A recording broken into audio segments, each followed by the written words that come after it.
और इसी के साथ फिट इंडिया के सुपर हिट बुलेटिन में तो इतना ही, लेकिन अब हम दोनों शुरुआत कर रहे हैं फ्रेश एंड फास्ट की, जिसमें देश और दुनिया की बड़ी खबर आपको बताएंगे। देश की आज की सबसे बड़ी खबर कौन सी है, ये भी आपको विस्तार से और रफ्तार से बताएंगे।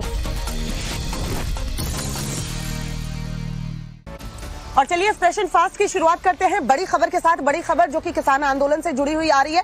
आपको बता दें, चौथे दौर की बातचीत जो है किसानों और केंद्र सरकार के बीच चंडीगढ़ में चली है। 3 घंटे तक ये मीटिंग चली है। देर रात 1 बजे बताया जा रहा है मीटिंग खत्म हुई है। बैठक के बाद केंद्रीय मंत्री पीयूष गोयल ने कहा है कि किसानों के साथ मीटिंग का चौथा राउंड सकारात्मक रहा और इसको लेकर के आज किसान सरकार को अपना जवाब भी देंगे। जो प्रस्ताव सरकार की तरफ से किसानों के सामने रखा गया है, किसानों ने कहा कि हम इस पर मंथन करेंगे, विचार करेंगे और उसके बाद हम जवाब देंगे। सरकार ने मीटिंग में किसानों के कई प्रस्ताव दिए हैं, जिस पर अब किसान विचार करने वाले हैं। आपको बता दें कि शंभू बॉर्डर पर इस वक्त हजारों की संख्या में किसान जो हैं वो मौजूद हैं। मीटिंग का दौर अगर विफल रहा तो किसान फिर से दिल्ली की तरफ कूच करेंगे।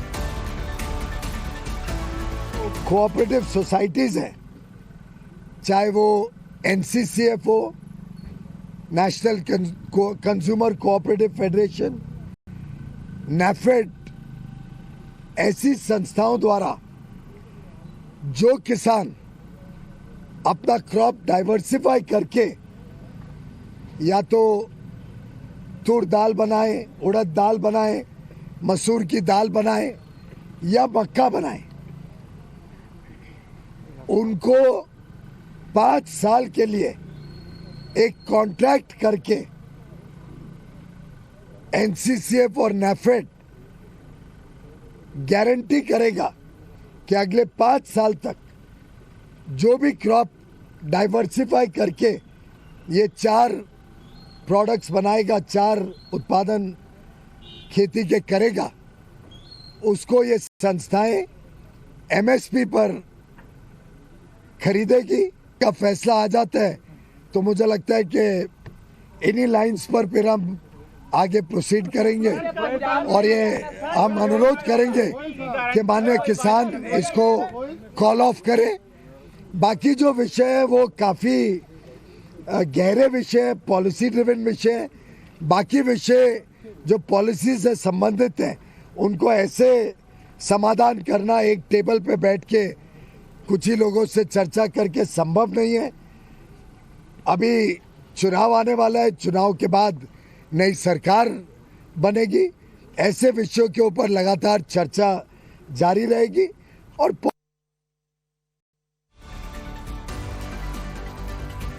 तो सरकार के साथ जो किसानों की मीटिंग हुई है उसके बाद किसानों का बयान भी सामने आया। किसानों ने कहा कि जो भी प्रस्ताव सरकार की तरफ से दिए गए हैं उस पर हम विचार करेंगे, उस पर चर्चा करेंगे। अगर हमें ये सही लगा प्रस्ताव तो उस पर बातचीत होगी, वरना दिल्ली कूच करने की फिर से तैयारी करेंगे। तो सरकार ने चौथे दौर की बातचीत में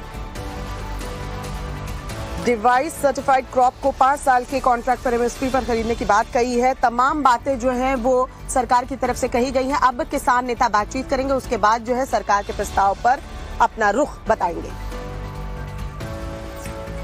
करनी है या नहीं, कोई चीज हमें स्वीकार करनी या नहीं करनी है वो तो फोरम में लोकतांत्रिक तरीके से तय होगी।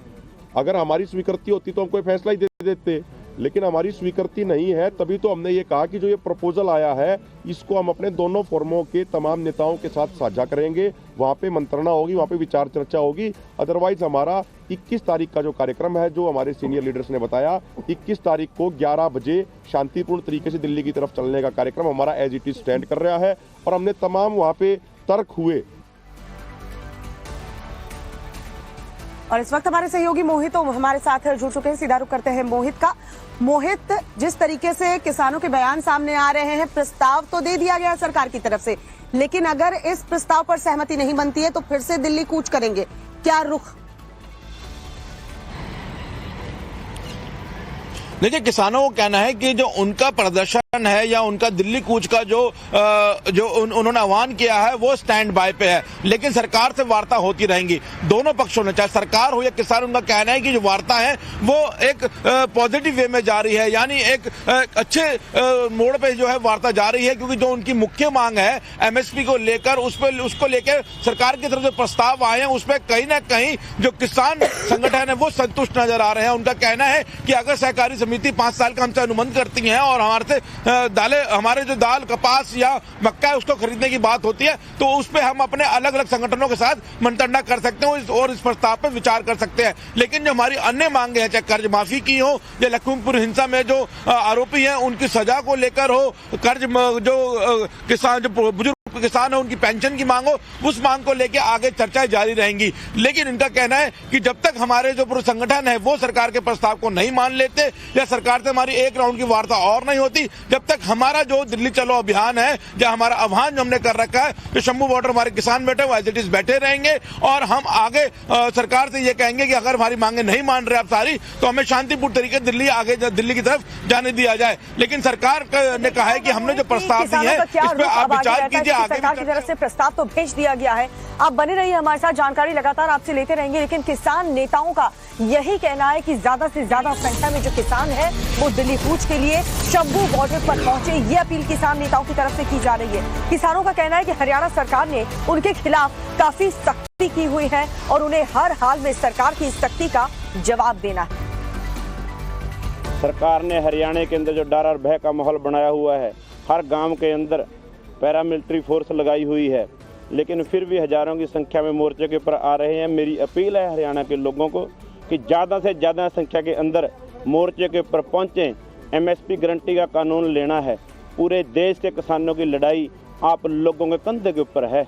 तो मेरी अपील है, बहुत कुछ लीडर साहबानों ने बोल दी है, आगे भी बोलना है। मैं तो यही अपील करूँगा, पूरे देश के किसानों की, मजदूरों की आर्थिक लड़ाई लड़ने के लिए आप लोग ज़्यादा से ज़्यादा संख्या के अंदर कल से अपनी कोशिश करें और 21 तारीख तक बड़ी संख्या के अंदर वहां पर पहुंचें, ताकि हम बड़े शांति प्रिय तरीके से सरकार ये रास्ते अपने आप खोलने पर मजबूर हो जाए।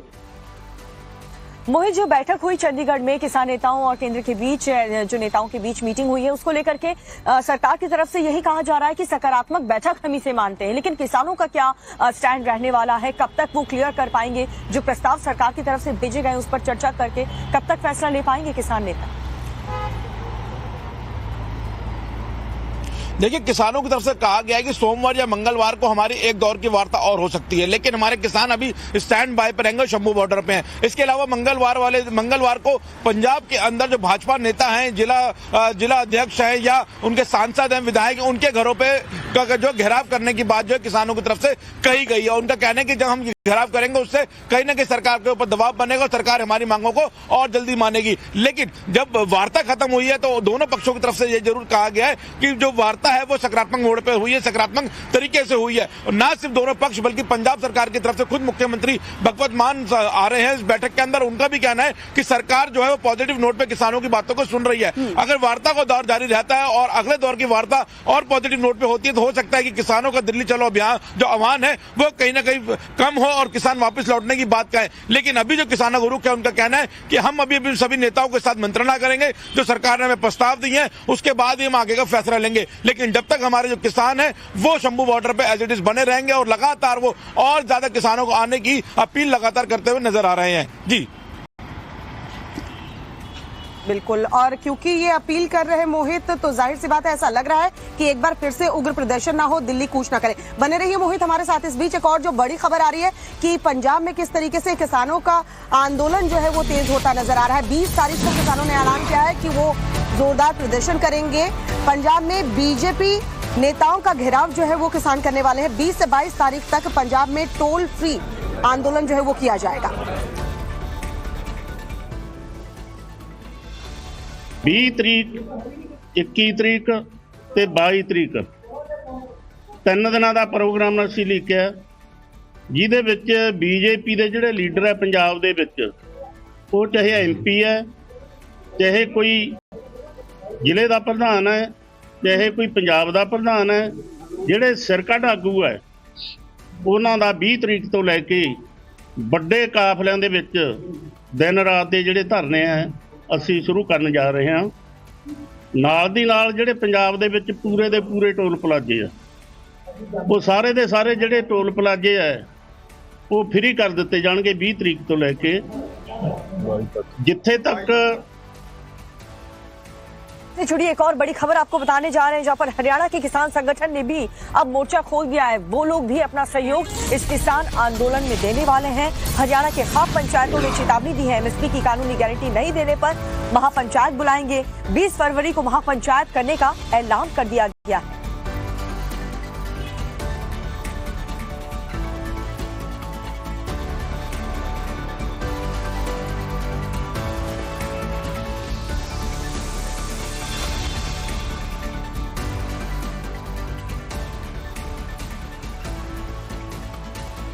और हमारे सहयोगी मोहित लगातार हमारे साथ बने हुए हैं। मोहित, एक तरफ देखिए पंजाब में जो है वो किसान प्रदर्शन करने वाले हैं, बीजेपी नेताओं का घेराव करने वाले, दूसरी तरफ हरियाणा के किसान भी जो है वो 20 फरवरी को बता रहे हैं कि उग्र आंदोलन करेंगे। ऐसे में बातचीत का दौर भी जारी है और किसान प्रदर्शन भी कर रहे हैं। क्या ये प्रेशर बनाने की कोशिश की जा रही है सरकार के ऊपर?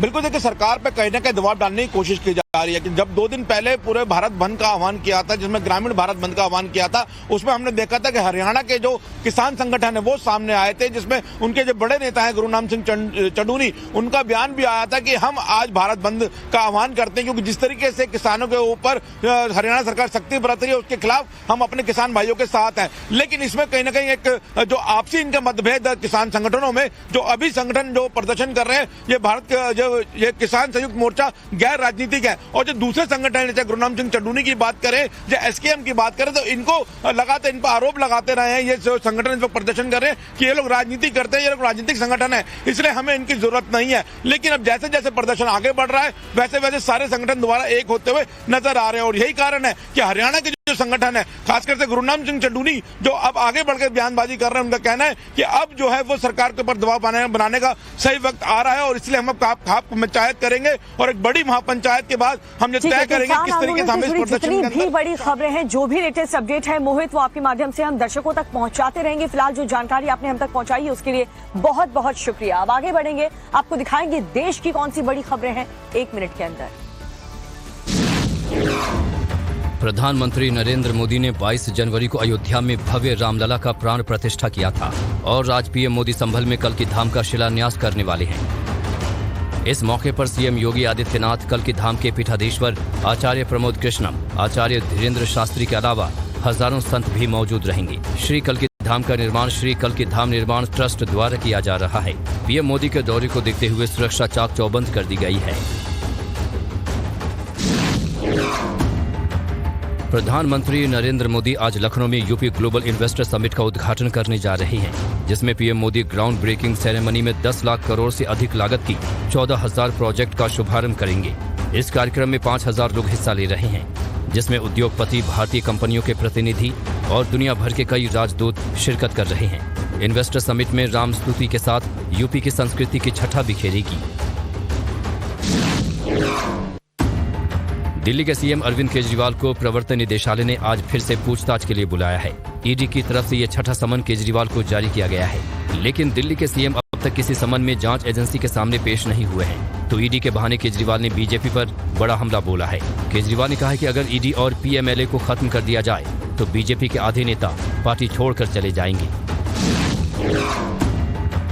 पश्चिम बंगाल के संदेशखाली हिंसा मामले की आज सुप्रीम कोर्ट में अहम सुनवाई है। मणिपुर की तर्ज पर ही संदेशखाली हिंसा मामले की जांच 3 रिटायर्ड जजों से कराने की मांग की गई है। राष्ट्रीय महिला आयोग की टीम भी आज संदेशखाली के दौरे पर है, जहां पर पीड़ितों से मिलकर पूरी घटना की जानकारी ली जाएगी। इसके अलावा बीजेपी सांसद सुकांत मजूमदार पर हमले के मामले में संसद के विशेषाधिकार समिति की बड़ी बैठक भी है। और चलिए अब बात करेंगे सियासत की। एआईएमआईएम चीफ असदुद्दीन ओवैसी ने मजहब के नाम पर एक बार फिर से भड़काऊ बयान दिया है। इस बार असदुद्दीन ओवैसी ने कहा है कि सुप्रीम कोर्ट ने आस्था के नाम पर जो है राम मंदिर पर फैसला दिया। भारत के मुसलमान 6 दिसंबर की घटना कभी नहीं भूलेंगे। मुसलमानों को जो है मार्जिनलाइज्ड कर रहे हैं प्रधानमंत्री नरेंद्र मोदी। देखते हैं कि हमको का ज्ञानवापी मस्जिद में क्या हो रहा है, और फिर बड़ी बेबाकी के साथ वजीर आजम और उनकी पार्टी कहती है कि 22 जनवरी इस मुल्क का तारीखी दिन था, मैं पार्लियामेंट में खड़े होकर कहा कि अगर 22 जनवरी तारीखी दिन था तो उस तारीखी दिन की बुनियाद 6 दिसंबर 92 को रखी गई। 22 जनवरी अगर तारीखी दिन था तो उसकी बुनियाद 1986 में ताले खोलकर रखी गई। 22 जनवरी अगर तारीखी दिन था तो जीबी पंत ने मस्जिद के अंदर जो मूर्तियां रखी गई उसको नहीं निकालकर 22 जनवरी को मुमकिन बनाया। 22 जनवरी मुमकिन इसलिए हुआ कि सुप्रीम कोर्ट ने आस्था की बुनियाद पर फैसला देकर पूरे मुल्क को एक पैगाम दे दिया कि आस्था बड़ी है और एविडेंस को कोई देखा नहीं जाएगा। मेरे अजीज दोस्तों और बुजुर्गों, मैं आपसे अपील कर रहा हूं, गुजारिश कर रहा हूं कि खुदा के लिए अपनी अपनी मस्जिदों को आबाद रखो। उन चौधरियों से कह रहा हूं जो दिल्ली में बैठकर हमारे इत्तेहाद का सौदा करते हैं, अरे तुमको क्या अल्लाह का खौफ नहीं है? तुम कब तक मुसलमानों का ठेका लेकर नुकसान पहुंचाओगे? अरे बताओ तुम इन लोगों को कि आज मोदी अगर जीतता है तो मुसलमानों की वजह से नहीं, मोदी अगर जीतता है तो उसने अपने आप को एक बड़ा लीडर बना दिया, हिंदू हृदय सम्राट कहकर वो तमाम मेजॉरिटी कम्युनिटी को एक करने की कोशिश कर रहा है। अरे नरेंद्र मोदी ने भारत की सियासत में मुसलमानों को मार्जिनलाइज करके रख दिया। से कह रहा हूं, हमने बाबरी मस्जिद जिंदाबाद का नारा लगाया, अमित शाह के सामने नारा लगाया, बाबरी मस्जिद जिंदा है और रहेगी इंशाअल्लाह ताला। ये नहीं बोल सकेंगे। अब ये बात क्या बोलेंगे सेकुलर पार्टी गठबंधन के लोग, महाविकास के, ये भड़काऊ भाषण देता है। अरे भड़काऊ भाषण नहीं दे रहा हूं। क्या तुम्हारे दिलों में जो जज्बात छुपे हुए मैं उसको बयान कर रहा हूं या नहीं कर रहा हूं? बताओ मुझे।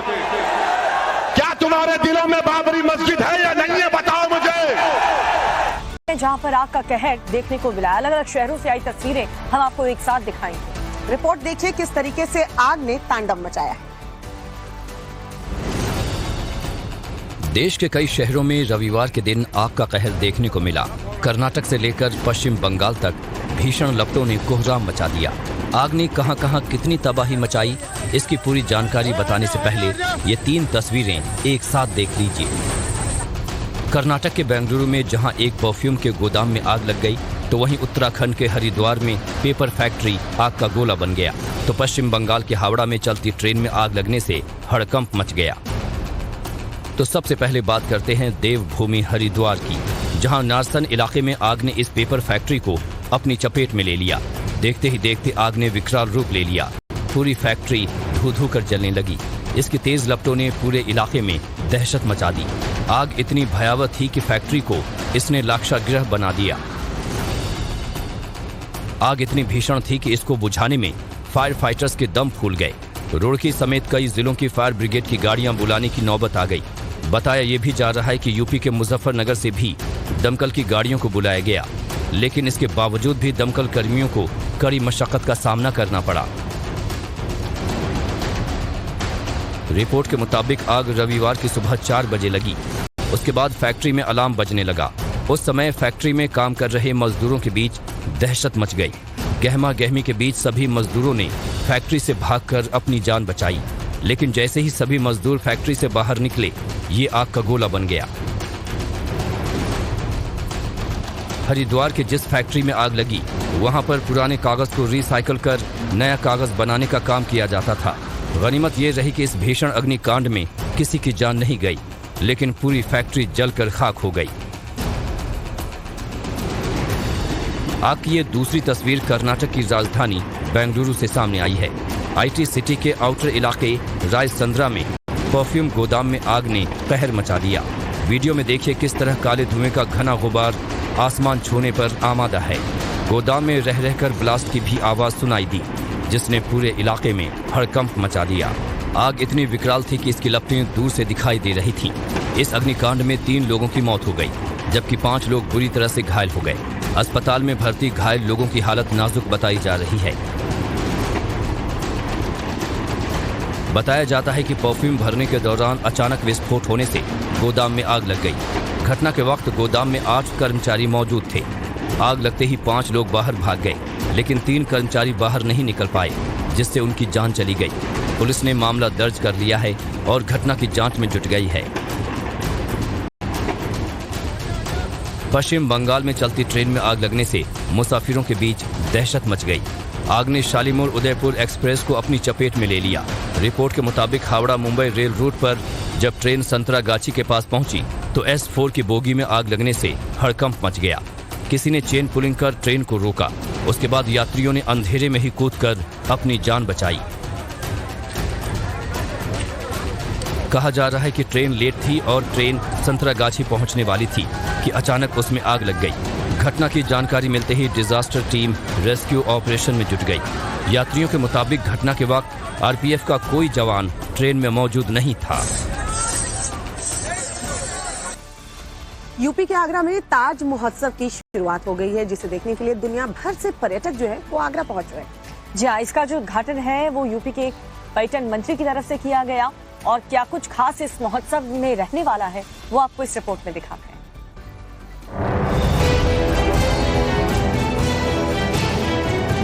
ताज, जो विश्व की अद्भुत इमारतों में शामिल है। आगरा में इस सुंदर इमारत को देखने के लिए दुनिया भर से पर्यटक इकट्ठा होते हैं। इसी ताज नगरी में ताज महोत्सव शुरू हो गया है।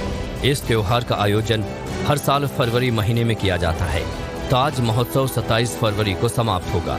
कार्यक्रम का शुभारंभ उत्तर प्रदेश सरकार में पर्यटन मंत्री जयवीर सिंह ने किया। लेकिन आपका सहयोग मिल रहा है और हमें भरोसा है कि इसी तरह आपका सहयोग आगे भी बेहतरीन तरीके से मिल करके हम उत्तर प्रदेश को पर्यटन की दृष्टि से बहुत ऊपर ले जाने के सपने के साथ आगे बढ़ेंगे। इस बार के ताज महोत्सव में कई नई चीजें देखने को मिलेंगी। इस बार यमुना महाआरती को ताज महोत्सव में शामिल किया गया है। महाआरती यमुना नदी के घाटों पर ताज महोत्सव के दौरान की जाएगी। इसके साथ ही पतंग महोत्सव और गजल कार्यक्रम भी पर्यटकों के लिए आयोजित किए जाएंगे। इस बार पर्यटक ताज महोत्सव पर आकर हॉट एयर बलून का आनंद भी ले सकेंगे। झारखंड में नई सरकार का गठन तो हो गया है, लेकिन कलह जो है वो खत्म होने का नाम नहीं ले रही। इस बार कांग्रेस के विधायकों ने मोर्चा खोल रखा है और ये जो विधायक हैं वो इस वक्त दिल्ली में मौजूद हैं। नाराज विधायकों की मांग क्या है, देखिए रिपोर्ट।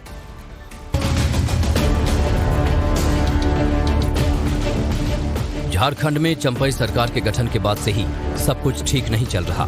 चंपई सोरेन के कैबिनेट विस्तार से कांग्रेस के विधायक असहज महसूस कर रहे हैं। झारखंड कांग्रेस के 16 में से 12 विधायकों ने अपना एक अलग गुट बनाकर चंपई सोरेन सरकार में पार्टी कोटे से शामिल 4 मंत्रियों को बदलने की मांग कर दी है। 12 विधायकों में से 8 ने दिल्ली में डेरा डाल रखा है। झारखंड सरकार में मंत्री बने आलमगीर आलम, बन्ना गुप्ता, बादल पत्रलेख और रामेश्वर उरांव को हटाने की मांग को लेकर दिल्ली पहुंचे कांग्रेस विधायकों की पार्टी अध्यक्ष खड़गे से मुलाकात नहीं हो सकी। फिलहाल इन विधायकों के दिल्ली से रांची लौटने की कोई संभावना नजर नहीं आ रही। वहीं सीएम चंपई सोरेन भी दिल्ली में मौजूद हैं। रविवार को उन्होंने कांग्रेस अध्यक्ष खड़गे से मुलाकात की। सरकार बनने के बाद हम पहले यहाँ पर आए हैं और गठबंधन के नेता उनके साथ भेंट करेंगे खड़गे के साहब के साथ। और गठबंधन जब बीच में ये मजबूत आई तो बात तो होते रहते हैं। देखिए वो सब मामला कांग्रेस दल का अंदर का बात है, वो अपने बात कर लेगा, उसमें हमको कुछ नहीं बोलना। कोई संकट की बात नहीं है। हमारा दल के है विधायक, हम लोग अपने बात की है, उस तरह की बात नहीं है। कहाँ से आप लोग को मिल जाते हैं हमको, लेकिन हमारा दल के अंदर में सब ठीक ठाक। जेन्युइन इश्यूज थे, कुछ उनके अपने क्षेत्र को लेकर कुछ मसले थे और कुछ अपने विद इन पार्टी के उनके कुछ मामले थे। बाकी सरकार से लेकर उनका कोई नाराजगी नहीं है। तो वो भी शायद रात को दिल्ली पहुंचे हैं और वो मिलेंगे, अपने लीडरशिप से मिलेंगे, जो भी उनके इश्यूज होंगे उनको एड्रेस करेंगे। कांग्रेस के नाराज विधायक झारखंड सरकार में ज्यादा मंत्री पद चाहते हैं। यही वजह है कि ये विधायक दिल्ली में डेरा डाले हुए हैं। अब देखना होगा कि कांग्रेस इन नाराज विधायकों को मना पाती है या फिर नहीं।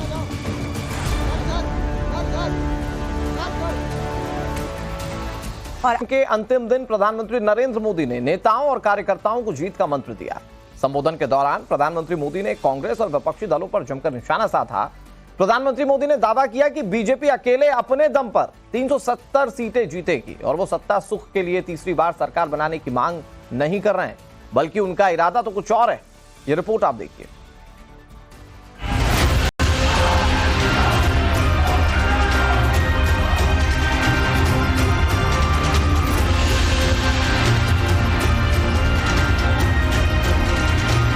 आज विपक्ष के नेता भी एनडीए सरकार 400 पार के नारे लगा रहे हैं।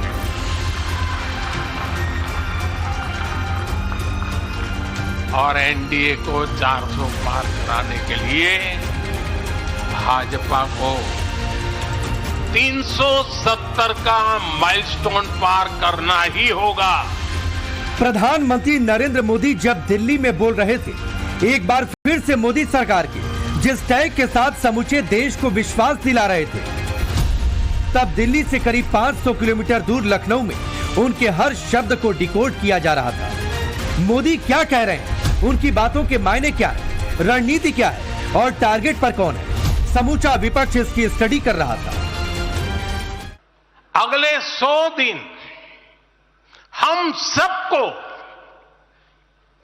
जुट जाना है,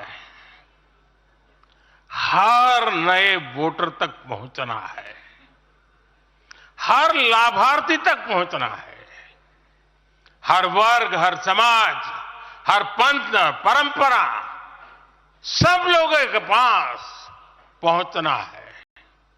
हमें सबका विश्वास हासिल करना है। और जब सबका प्रयास होगा तो देश की सेवा के लिए सबसे ज्यादा सीटें भी बीजेपी को ही मिलेगी। बात 24 के चुनाव की है, बात यूपी की 80 लोकसभा सीटों की है। इसीलिए नजरें मोदी और योगी की एक एक एक्टिविटी पर टिकी है, क्योंकि जिस वक्त मोदी बीजेपी के राष्ट्रीय अधिवेशन में कार्यकर्ताओं को 24 चुनाव का मंत्र दे रहे थे, ठीक उसी वक्त योगी आदित्यनाथ भी वहीं मौजूद थे।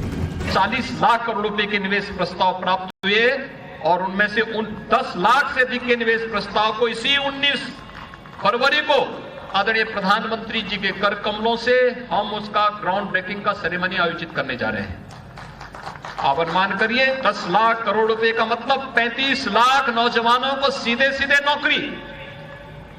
नौकरी की गारंटी देना। सूत्रों के मुताबिक बीजेपी ने लोकसभा चुनाव के लिए पहली लिस्ट लगभग फाइनल कर ली है। इसमें यूपी की 14 सीटों के उम्मीदवार भी क्लियर हो सकते हैं। मैनपुरी और रायबरेली की सीट पर बीजेपी अपने कैंडिडेट का नाम अनाउंस कर सकती है। कयास इस बात के भी है कि एक बड़े फिल्म स्टार्स को टिकट देने पर मंथन चल रहा है। ऐसा करके बीजेपी के पक्ष में माहौल बनाने की कोशिश की जाएगी, तो विपक्ष के दिग्गज नेताओं के सामने मुश्किलें खड़ी करना भी प्लान का हिस्सा है। एक तो मोदी लहर और फिर राम लहर। योगी के लिए यूपी की डगर बहुत मुश्किल भी नहीं। अगर चैलेंज है तो एनडीए की 64 सीटों को 80 में कन्वर्ट करने का। बीजेपी इसीलिए एक एक सीट को सीरियस ले रही है। उस लोकसभा सीट के जितने भी समीकरण हैं, उसी हिसाब से स्ट्रेटजी बनाई जा रही है। जातिगत संतुलन देखा जा रहा है। विरोधियों को किस तरह उन्हीं की प्लानिंग से हराना है, इसका भी फॉर्मूला बन रहा है। और इस पूरे चुनावी चैप्टर को योगी आदित्यनाथ बारीकी से कैलकुलेट कर रहे हैं। वोटरों से डायरेक्ट कम्युनिकेट किया जा रहा है। क्योंकि सरकार के पास पहुंचने का मतलब फिर समस्या नहीं रहनी चाहिए और समाधान में बदलनी चाहिए, और समाधान का रास्ता में हर हाल में निकालना, और समाधान के उस मार्ग को निकालने के लिए सरकार जब आगे बढ़ती है तो अवश्य उसका कोई निष्कर्ष भी अवश्य निकलता है।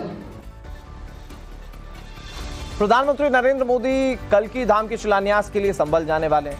संभल के बाद प्रधानमंत्री मोदी लखनऊ जाएंगे। इस दौरान पीएम मोदी उत्तर प्रदेश को करोड़ों की सौगात देने वाले हैं। प्रधानमंत्री लखनऊ से 10 लाख करोड़ की परियोजनाओं की शुरुआत करने वाले हैं। चुनाव से पहले उत्तर प्रदेश को मिलने जा रही सौगात से प्रदेश में 94 लाख से ज्यादा नौकरियों के अवसर पैदा होंगे। साथ ही पीएम मोदी के दौरे के लिए लखनऊ में क्या खास तैयारियां की गई हैं, आपको दिखाते हैं हमारे सपोर्ट।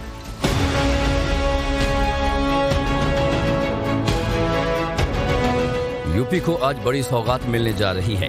पीएम मोदी आज लखनऊ में यूपी ग्लोबल इन्वेस्टर समिट का शुभारंभ करेंगे। समारोह में पूरे उत्तर प्रदेश में 10 लाख करोड़ रुपए से अधिक लागत वाली 14,000 परियोजनाओं का शुभारंभ होगा। इस कार्यक्रम में उद्योगपतियों, टॉप ग्लोबल और इंडियन कंपनियों के प्रतिनिधियों, राजदूतों और उच्चायुक्तों और अन्य खास मेहमानों सहित लगभग 5,000 लोग शामिल होंगे। पीएम मोदी दोपहर लगभग 1:45 पर परियोजनाओं का शुभारंभ करेंगे। यूपी में शुरू होने जा रही परियोजनाएं manufacturing, renewable energy, information technology और आईटी सक्षम सेवाओं, फूड प्रोसेसिंग, हाउसिंग और रियल एस्टेट, हॉस्पिटैलिटी और मनोरंजन, शिक्षा जैसे क्षेत्रों से संबंधित हैं। यूपी ग्लोबल इन्वेस्टर समिट में 3 दिन में कुल 3,50,000 करोड़ के निवेश प्रस्ताव प्राप्त हुए। इसके साथ ही यहां पर कुल 19,058 MOU साइन हुए। इससे करीब 93,82,000 से ज्यादा लोगों को रोजगार मिलेगा। Uttar Pradesh global investor summit 2023 Bharat को $5 ट्रिलियन अमेरिकी डॉलर की अर्थव्यवस्था बनाने के लिए प्रधानमंत्री नरेंद्र मोदी के दृष्टिकोण से जुड़ी एक पहल है, जिसके लिए उत्तर प्रदेश सरकार ने राज्य को अगले 5 वर्षों में $1 ट्रिलियन अमेरिकी डॉलर अर्थव्यवस्था बनाने का आकांक्षी लक्ष्य निर्धारित किया है।